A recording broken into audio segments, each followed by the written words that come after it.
이 시간에는 최고의 죄인 넘치는 은혜라는 말씀으로 디모데전서 말씀을 통해서 함께 하나님의 은혜를 나누겠습니다. 저는 이 책을 읽을 때 보통 이 자기계발 도서라고 하죠. 자기계발 이 서적을 자주 보는 편입니다. 이 자기계발 서적을 보고 있으면 뭔가 막 변화되고 싶고 뭔가 달라지고 싶은 그런 이 동기부여를 받을 수 있는 게 참 좋습니다. 가끔 그 무기력에 빠지거나 뭔가 정체되어 있다는 그 느낌을 받을 때면 이 변화에 대한 이 갈급함이 생겨나게 됩니다. 그럴 때 한 번씩 이렇게 뒤적거리며 보게 되는 거죠. 자기계발 서적들은 말합니다. 이 변화는 개인적인 노력과 반복된 그 습관으로 빚어진 시간과 과정의 그 결과라고 주장합니다. 그래서 내가 이렇게 변화되었으니 당신도 그렇게 변화될 수 있다. 1만 시간의 법칙, 그릿, 끈기죠. 인내하고 작은 습관을 만들고 집중력을 가지고 헌신되고 책임 있는 이 주도적인 그 삶을 살아가라고 이렇게 이제 많은 책들이 말하고 있습니다. 이건 세상이 말하려고 하는 이 변화의 핵심이죠, 사실. 즉, 이 변화의 주체는 내 안에 있는 그 자아라는 겁니다. 자신을 긍정적으로 바라보면서 그 변화의 단초를 제공할 수 있다는 개인의 그 확신을 심어주려고 하는 것이죠. 그런데 이 성경은 변화에 대해서 또 다르게 이야기하고 있죠. 성경에서 주로 이렇게 이야기하는 것 같습니다. 변화는 나의 내면에서 내가 주도해 가는 것이 아니라 하나님께서 주도해 가시는 것이다. 특히 성경은 우리 안에 내주하고 계시는 우리의 삶을, 모든 상황을 면밀하게 살피시는 그 성령 하나님의 사역에 대해서 말씀해 주고 있습니다. 그래서 이 성경의 관점이 이 세상의 관점하고 다른 겁니다.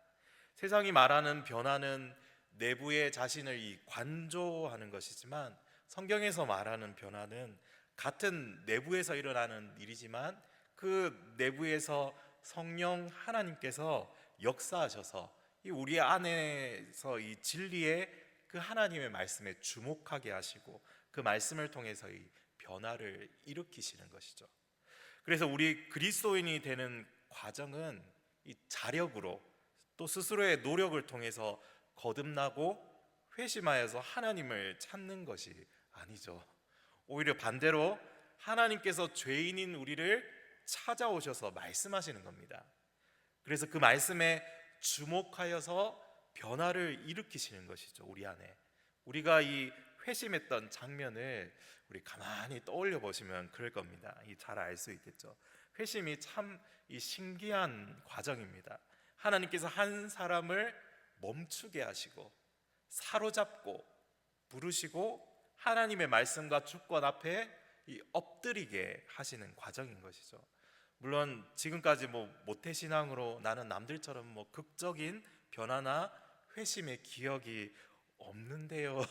그렇게 이제 말씀하시는 분들도 사실 많이 있을 겁니다. 마치 이런 분들은 호흡하듯이 자연스럽게 하나님을 어릴 때부터 그냥 알게 되고 믿게 되었다고 그렇게 이제 생각하는 것이죠. 신앙의 1세대처럼 그렇게 치열하게 막 이 신앙생활을 하면서 그런 극적인 변화가 없었기 때문에 이 회심만 이야기하면 모태신앙 어떻죠? 내 이야기가 아닌 것 같아. 그러면서 좀 나와 다른 이야기인 것 같다, 그렇게 이제 하시는 분들도 분명히 있을 수 있습니다. 그러나 여러분, 이 회심의 과정이 언제인지 확실히 모를 뿐이지 하나님께서 우리를 부르시는 그 순간은 없을 수가 없습니다. 언제부터인지 내가 하나님을 인식하게 되고 또 마음으로 믿음이 들어오게 되는 그 순간이 존재했기에, 다른 말로는 하나님이 믿어졌기에, 성경이 믿어졌기에, 복음이 믿어졌기에 우리는 그리스도인이 될 수 있었던 것입니다. 우리 모두에게는 이 회심의 순간이 분명 존재하고 있는 것입니다. 사실 저도 이 신앙의 몇 세대 같아 보이십니까 혹시? 1세대, 2세대, 3세대, 4세대. 저는 이제 신앙의 2세대입니다. 저희 어머니가 제일 먼저 우리 가정에서 믿으시고요. 제가 이 유치부 나이 때, 그러니까 7살 때부터 어머니 손을 잡고 이 교회에 처음 나가게 되었습니다. 그 뒤로 항상 이제 7살 이후로는 교회에서 놀고 있었습니다. 교회에서 자랐고 교회에서 수많은 시간을 보냈습니다. 국민학교에서 중학생이 되고 고등학생이 된 후에도 여전히 이 교회 울타리 안에서 많은 이 시간을 보내었습니다. 매주일마다 예배를 드리고 학생회 활동을 하고 성경학교와 수련회에 참석하고 세례도 받고 신앙교육도 받으면서 자랐습니다. 그런데 뚜렷하게 내가 하나님을 믿는다는 것을 알게 된 거는요, 놀랍게도 7살 이후에 그 많은 시간들보다는 제가 18살, 그러니까 고2가 되었을 때, 그때였습니다. 다른 말로는 하나님을 처음으로 만나고 제대로 믿게 된 것이 18살 때라는 겁니다. 그 전까지 하나님에 대한 이 지식이 있었지만 이게 내 마음을 차지하지 않았고, 성경 말씀을 늘 들었지만 그게 내 삶에 크게 영향을 끼치는 것이 아니었던 겁니다. 어릴 적부터 그냥 자연스럽게 젖어들었던 그 교회 문화 속에서 자랐다 뿐이지 내가 세상과 다른 점이 없었습니다. 착하게 살아야지, 도덕적으로 양심적으로 살아야 한다라는 그런 인식이 있었지만, 내가 그리스도인이기 때문에 또 예수님 때문에 내가 가진 믿음 때문에 그렇게 살아야 한다는 생각은 사실 거의 없었습니다. 그러다가 18살 때 이 수련회 갔다가 그냥 세상이 그냥 뒤집혀 버리게 된 거죠. 제가 그때 수련회만 안 갔어도 이 다른 사람이 되어가지고, 그렇죠, 직업도 가지고 열심히 돈도 벌고 교회도 가끔씩 다니고 집사도 되고 올해 추석에 이 황금 연휴가 있더라고요. 해외로도 마음껏 이제 여행도 다니고 하는 이 엉뚱한 상상도 좀 해봤습니다. 정말 안타깝죠. 네. 사실 진짜 가기 싫었던 수련회에 그때 끌려갔었거든요. 진짜 아깝습니다. 그렇죠. 그 당시에 이 선생님들이 가기 싫다는 걸 계속 설득했거든요. 그게 아직도 기억납니다. 중고등부 예배 마치고 남으라고 해가지고 우리 반 선생님, 옆반 정연 선생님, 전도사님 3면으로 둘러싸가지고 계속 붙잡고 설득을 당해버린 것이죠. 마치 그 믿음의 어원처럼 설득당하다. 그래서 이제 어떻게 해서든지 이번 수련회 미꾸라지처럼 이번에는 절대 안 가리라, 내가 이때까지 이런 적이 없는데 절대 이번엔 기필코 안 가리라 그렇게 다짐했었는데, 그냥 선생님들의 그 손에 걸려가지고 뒷덜미 잡혀가지고 그렇게 끌려갔습니다. 여하튼 그렇게 우여곡절 끝에 뒷덜미 잡혀서 수련회에 가서 어떻게 했겠습니까? 가기 싫었던 수련회니까 이 반항심으로 그냥 가득 차 있는 겁니다. 찡그린 얼굴로 예배드리고 집회 참석하고 찬양은 그냥 하는 둥 마는 둥. 이 밥은 맛있게 먹고요, 친구들하고 또 재밌게 놀고 엎드려서 막 장난치고 있고 막 이렇게 했던 겁니다. 그러다가 이 운명의 저녁이 왔습니다.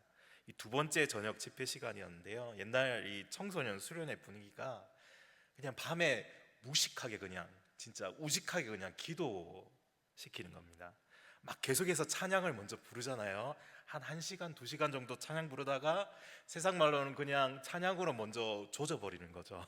그렇게 막 조지다가 앞에서 인도하시는 목사님이 우리 이제 기도합시다 이러면서 막 찢어져라 그냥 주여 부르시면서 막 기도하시고, 그 불 막 꺼지면 이제 선생님들 눈 딱 들어가지고 활동하시잖아요.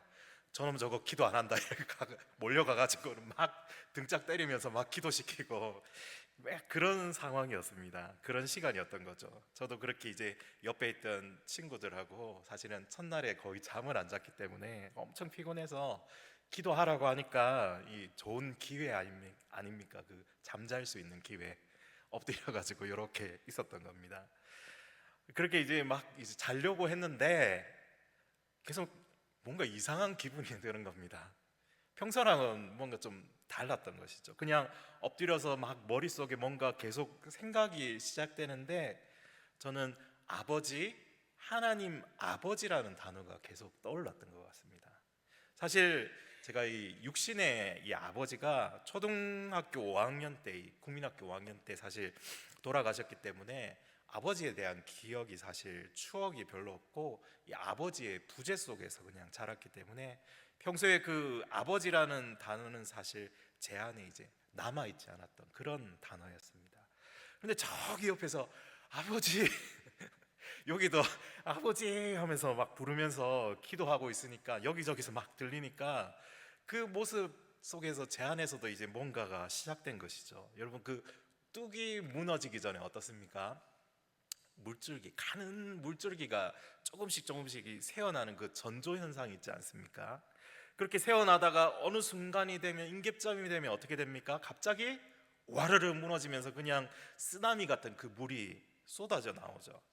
그런 것처럼 제 안에 그 잠들어 있던 이 아버지라는 이 단어에서부터 거대한 이 쓰나미가 터져 나오면서 거기서 이제 눈물도 같이 이제 터져 나온 것이죠. 그냥 눈물 바다가 되어버린 겁니다. 나도 모르게 이 하나님 아버지에 대해서 받아들이게 되고 그분의 이 존재가 믿어지기 시작하면서부터 거기서부터 이 기도가 나오기 시작하더라고요. 수련회 가기 싫어서 버티고 수련회 와서도 이리저리 튕기고 저리 도망가던 저를 하나님께서 이 찾아와 주시고 내가 너의 아버지가 되어주겠다 하시는 그 놀라운 확신이 제 안에 찾아왔던 겁니다. 그런데 이 사람이 신중해야 됩니다, 여러분. 보증도 상황을 확실하게 봐가면서 서야 되고 이 돌다리도 하나씩 어떻게 해야 됩니까? 두드리면서 건너야 되죠. 이 무식한 고2짜리 청소년이 잘 알지도 못하고 서원을 해버린 겁니다. 그때 돌이킬 수 없는 그 서원을 해서 여기 여러분 앞에 서게 된 것이죠. 그때 서원만 안 했어도 그냥 네. 그 뒤로 이제 이 부산의 영도에 있는 그 고신대 신학과에 이렇게 이제 갔거든요. 거기 가면 이 저랑 비슷한 사람들 많이 만났습니다. 뒷덜미 잡혀가지고 예, 거기에 왔던 사람들이 참 부지기수였습니다. 여러분, 여름 수련회 특별히 조심해야 됩니다. 이 뒤로 물릴 수도 없고 그냥 인생의 그 낙장 불입입니다. 우리 아이들 여름 수련회 성경학교 여러분 어떻게 해야 될까요? 네. 무슨 일이 있어도 보내야 되겠죠. 그렇죠? 우리 사도 바울도 디모데에게 이런 이야기하고 있습니다. 우리 1장 13절에 보면요, 13절에 내가 전에는 비방자요 박해자요 폭행자였으나 도리어 긍휼을 입은 것은 내가 믿지 아니할 때에 알지 못하고 행하였음이라. 그가 과거를 떠올리면서 이야기하고 있습니다. 이전에 나는 예수를 모를 때 비방자, 박해자, 폭행자였다. 우리 주일 강단의 설교를 통해서 담임 목사님 통해서 사도행전 우리 강의 듣고 있지 않습니까? 거기서 바울의 행적을 우리가 이미 다 살펴봤습니다. 주로 그 사울이라 불렸던 시절에 그가 얼마나 예수 믿는 사람들을 박해하고 거기에 앞장서고 이 돌을 없애려고 했는지 생생하게 그냥 낱낱이 다 기록되어 있습니다. 디모데전서에서도 그가 자기 과거를 지금 고백하고 있는 것이죠. 나는 전에는 비방자였고 박해자였고 폭행자였다. 예수님의 교회가 자라는 것을 방해하는 잡초였고 자기가 옳은 줄로 착각한 어리석은 자였다. 그렇게 자신의 모습을 폭로하고 있는 것이죠. 자기 제자에게, 자기 제자 사랑하는 아들 디모데에게 이 스승의 과거는 이런 사람이었다 하고 그냥 스스럼 없이 그냥 옷 벗듯이 다 보여주고 있는 겁니다. 그러나 그게 끝이 아니라 13절 중간에 보면은 도리어 긍휼을 입은 것을, 도리어 긍휼을 입은 것을, 그가 이런 구제불능의 사람임에도 불구하고 천국의 복음을 회방하고 그리스도인들을 잡아다 가두고 폭행하고 죽이는 일에 가담한 사람임에도 불구하고 도리어 긍휼을 입은 것은 내가 믿지 아니할 때에 알지 못하고 행하였음이라. 그가 예수를 인정하지 않고 몰랐기 때문이었습니다. 십자가에서 그냥 죽은 줄로만 알았고 그의 제자들이 그 시신을 훔쳐간 줄로만 알았던 그 예수가 다메섹 도상에서 초자연적인 그 능력으로 그의 앞에 나타나시고 그의 길을 막으시고 그의 눈을 가리시고 그에게 말씀하시리라고는 상상도 못했던 것입니다. 이전에는 예수를 알지 못했지만 다메섹에서의 그 생생한 체험 이후에 바울은 완전히 변화되었습니다. 그가 변화하고 싶었던 것이 아니라 그 속에서 성령께서 역사하셨고 예수님께서 그에게 말씀하시고 하나님의 뜻을 알게 되고 믿게 되었던 것이죠. 그래서 14절에 바울이 이렇게 고백합니다. 14절 말씀 우리 한번 읽어보겠습니다. 우리 주의 은혜가 그리스도 예수 안에 있는 믿음과 사랑과 함께 아멘. 지금까지 디모데에게 자신의 이 솔직한 모습을 낱낱이 고백했던 그 바울의 의도가 바로 여기 14절에 나타나고 있습니다.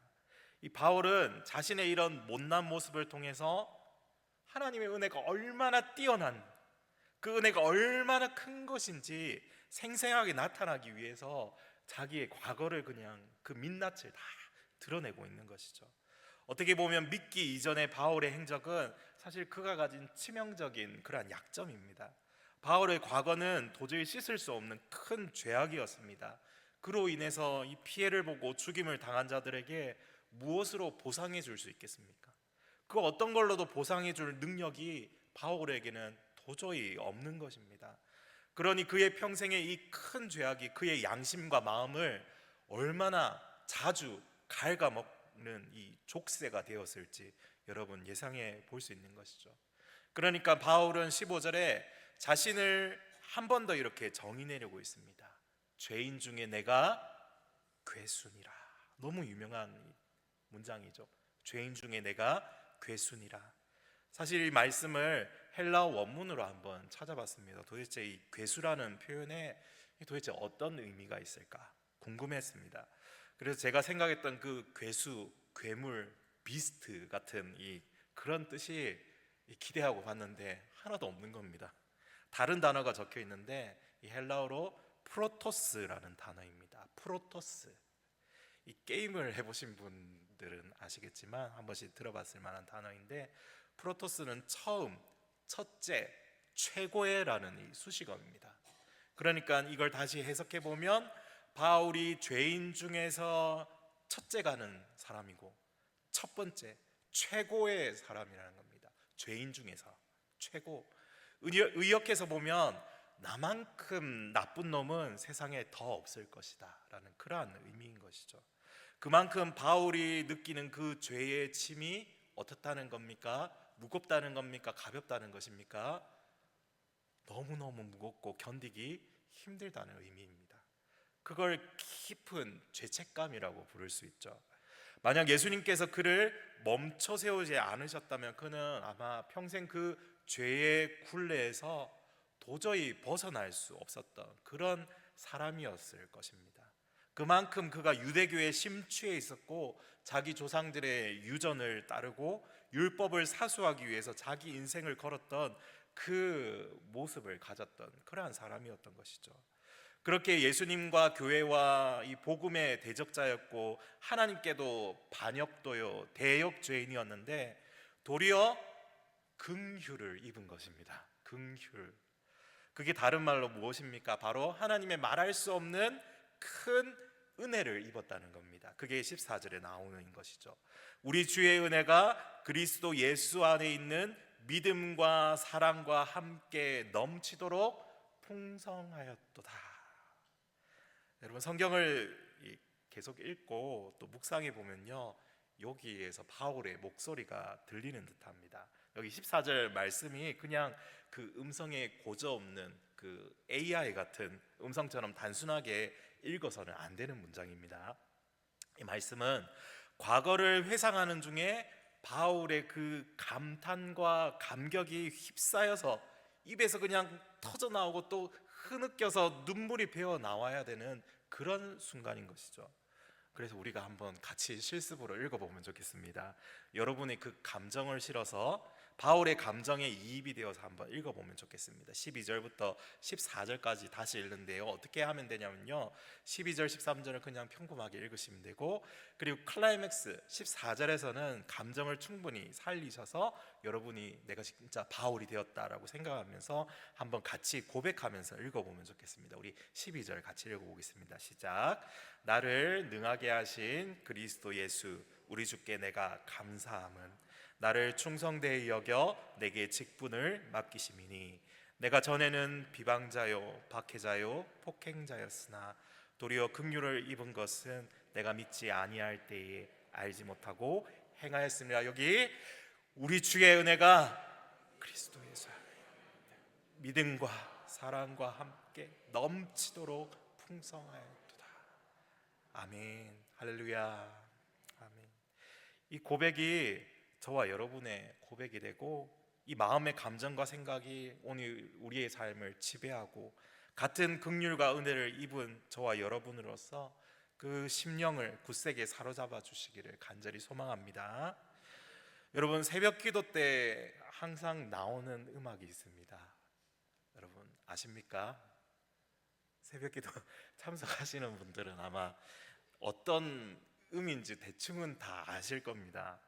이 곡이 무슨 곡이냐면요, 아멘 주를이라는 찬양입니다.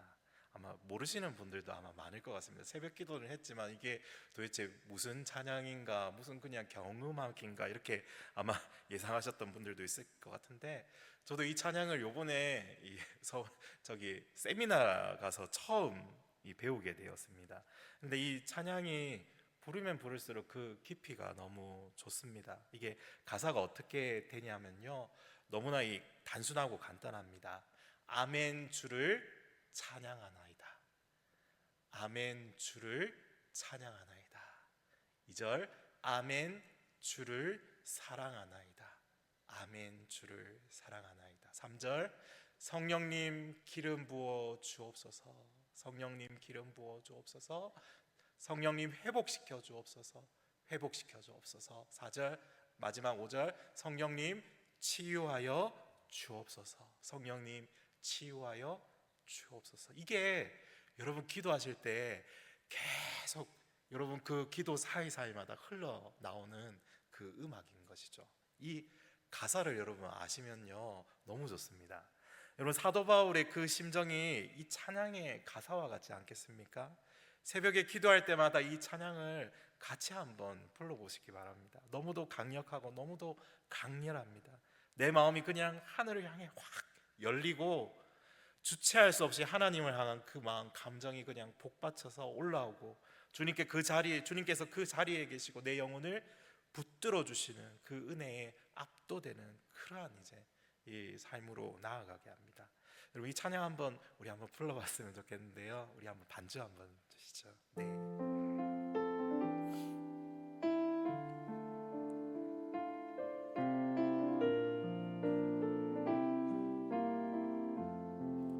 간단합니다.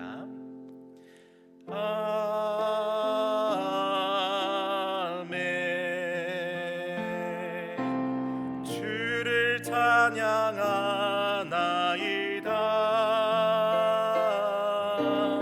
아멘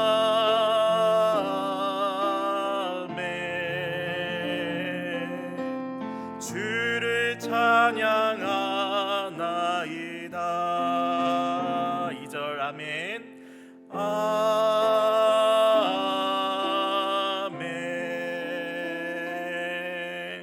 주를 사랑하나이다.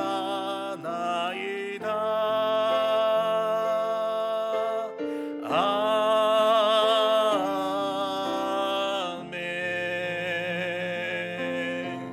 주를 사랑하나이다. 성령님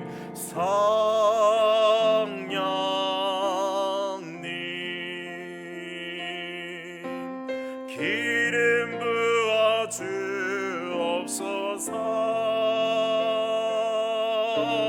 성령님 기름 부어 주옵소서. 성령이 회복시켜 주옵소서. 성령님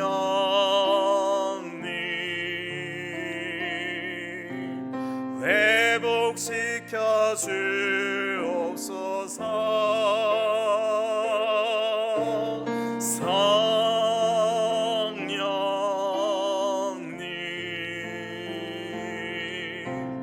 회복시켜 주옵소서. 성령님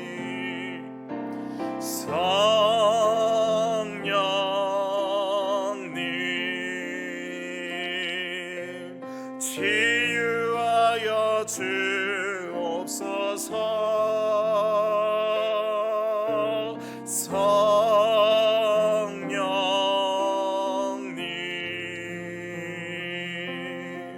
치유하여 주옵소서. 아멘. 주를 찬양하나이다. 아멘.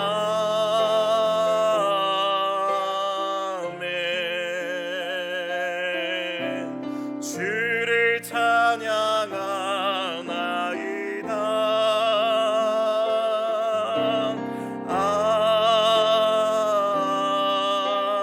아멘. 주를 찬양하나. 우리 마음을 다해서 아멘. 주를 사랑하나이다. 아멘. 주를 사랑하나이다. 아멘. 아멘.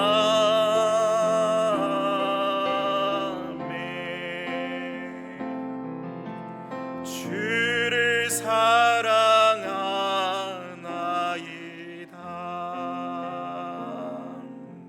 할렐루야. 아멘. 우리 주의 은혜가 그리스도 예수 안에 있는 믿음과 사랑과 함께 넘치도록 풍성하였도다. 그 풍성하게 넘쳐나는 은혜의 고백이 오늘 여러분에게도 있습니까? 그래서 아무런 기대 없이 하나님 앞에 나아가시지는 않습니까? 우리 매주 예배를 드리면서 하나님께서 그 은혜가 넘치도록 풍성하게 부어주시기를 원하는데, 그 생명 잔치에 나아가면서 여러분은 어떤 마음으로 그 주님 앞에 서 계십니까? 이런 마음이 없이 우리가 세상에 나아가서 살아간다면 백전백패가 아니겠습니까? 사랑하는 영가족 여러분, 그 넘치는 은혜를 사모하십니까? 죄인 중에 최고의 죄인 된 나에게 부어주시는 그 차고 넘치는 은혜를 사모하지 않고 살아간다면 다른 무엇을 사모하며 살아가고 있는 것입니까? 그 은혜에 사로잡혀서 내가 처한 상황, 내가 살아가는 삶을 해석하지 않는다면, 바울과 같이 자신의 인생에 변화를 주시고 놀랍도록 나타나신 주님을 찬양하고 노래하지 않는다면 내가 하고 있는 모든 일은 헛되고 또 헛된 삶일 뿐입니다. 사랑하는 여러분, 사도 바울이 누리고 있는 이 뜨거운 심장을 여러분 가슴에도 이식하시기를 바랍니다. 그래서 매일마다 주님의 은혜로 충만한 삶, 감사와 찬양으로 일관된 생활, 감격과 터져나오는 기쁨으로 넘쳐나는 그 복된 인생이 되시기를 간절히 소망합니다. 사도 바울은 그 은혜를 고백하면서 이 고백이 모든 사람이 받을 만한 말이다라고 이 디모데에게 전하고 있습니다. 15절, 믿보다 모든 사람이 받을 만한 이 말이여. 믿보다, 신뢰할 만하다, 믿을 만하다, 모든 사람이 받을 만한 이 말이여. 그러면서 17절은 더 깊숙이 예배로 나아갑니다. 주님께 송영으로 나아가는 것이죠. 17절 함께 읽겠습니다. 영원하신 왕 곧 썩지 아니하고 보이지 아니하고 홀로 하나이신 하나님께 존귀와 영광이 영원 무궁하도록 있을지어다. 아멘. 죄인 중에 최고의 죄인에게 그 넘치는 은혜를 부어주신 영원하신 왕, 곧 썩지 아니하시고 또 보이지 않으시고 홀로 한 분이신 하나님께 존귀와 영광이 영원 무궁하도록 있을지어다 찬양하고 있습니다. 여러분, 지금 이 바울은 디모데에게 편지를 쓰면서도 그 안에서 하나님을 찬양할 수 없어서 이렇게 펜으로 터져 나오는 그 찬양을 기록하고 있습니다. 이 편지를 받을 디모데는 무엇을 느끼겠습니까? 그의 스승 바울 선생님이 말년에 에베소에 머무는 자신을 위해서 직접 펜을 들고 기록하고 있고, 터져 나오는 그의 고백을 읽으면서 그 역시도 이 눈시울이 붉어지지 않겠습니까? 이렇게 뜨거운 가슴으로 쓰는 편지는 또 다른 이의 마음에 뜨겁게 전해집니다. 디모데 역시 그 자리에서 하나님을 찬양하지 않을 수 없었을 것입니다. 영원하신 왕 곧 썩지 아니하고 보이지 아니하고 홀로 하나이신 하나님께 존귀와 영광이 영원 무궁하도록 있을지어다. 아멘. 에베소에서 사실 사역을 하면서 이 디모데가 무수히 많은 사건들에 휩싸였을 것입니다. 수많은 이단이 여기저기 발을 뻗치고 유대교와 영지주의와 기타 여러 가지 거짓 이단들의 영향을 받고 갈팡질팡하는 성도들을 보면서 혼란스럽고 앞을 볼 수 없고 힘겹고 지치는 중에 이제는 점점 쇠약해져가는 나이도 많은 그 바울 선생님의 편지를 받게 된 것이죠. 그리고 그의 편지를 소리내어 읽으며 선생님의 모습을 떠올려 봅니다. 갑작스러운 선생님의 고백, 죄인 중에 내가 괴순이라. 바울의 고백과 이어지는 그러나 하나님의 그 긍휼과 넘치는 은혜에 사로잡혀서 찬양 중에 예배로 나아가는 선생님의 모습을 보는 그 디모데의 마음이 여러분 어떻겠습니까? 같은 마음으로 뜨거워지지 않겠습니까? 그에게도 바울의 그 마음이 전달되고 그 역시 하나님을 찬양하지 않았겠습니까? 에베소에서 몇 년 동안 그들을 변화시키기 위해서 밤낮으로 수고하며 애쓰고 있는 이 디모데가 바울의 이런 모습을 떠올리면서 힘을 얻고 위로를 얻지 않았겠습니까?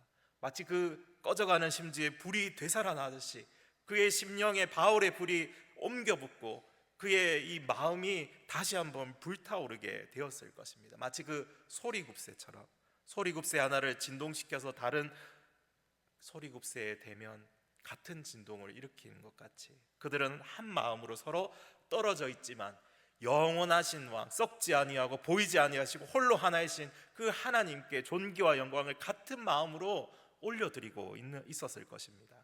사랑하는 성도 여러분, 여러분의 마음에도 이런 마음이 전해지기를 소원합니다.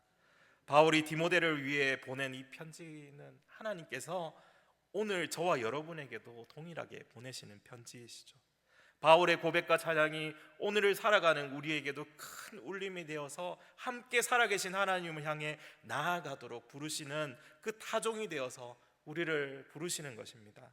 세상을 살아가면서 힘겹게 예수 그리스도를 믿으면서 어떻게 해서든지 믿음으로 서려고 들은 말씀대로 살아보려고 가등바등 견디고 또 그러다가 또 쓰러지고 다시 일어서고 지치기도 하고 어떻게 할지 모르겠다는 마음으로 살아가다가 우리도 디모데처럼 오늘 이 말씀을 함께 마주하게 됩니다. 소리굽새처럼 우리의 마음에도 큰 울림이 일어나게 되는 것이죠. 사랑하는 성도 여러분, 영원하신 왕, 썩지 아니하고 보이지 아니하고 홀로 하나이신 그 하나님, 그 하나님을 바울처럼 디모데처럼 찬양하고 예배하면서 다시 한번 우리 자신을 일으켜 세우며 주님 앞으로 나아갑시다. 세상 어디에도 소망이 없지만 우리 주님께는 있습니다. 세상 무엇도 우리의 영혼의 목마름을 해결해주고 만족을 줄 수 없지만 우리 주님은 넘치도록 우리에게 부어주실 수 있는 그 영원한 샘물이 되어주십니다. 우리를 능하게 하신 분은 오직 그리스도 예수이시고 우리를 충성되이 여겨 이 소중한 직분을 맡겨주신 분도 주님이십니다. 그 주님 앞에 날마다 엎드리며 진정한 고백과 찬양 그리고 날마다 변화되며 살아가는 저와 여러분 되시기를 간절히 소망합니다.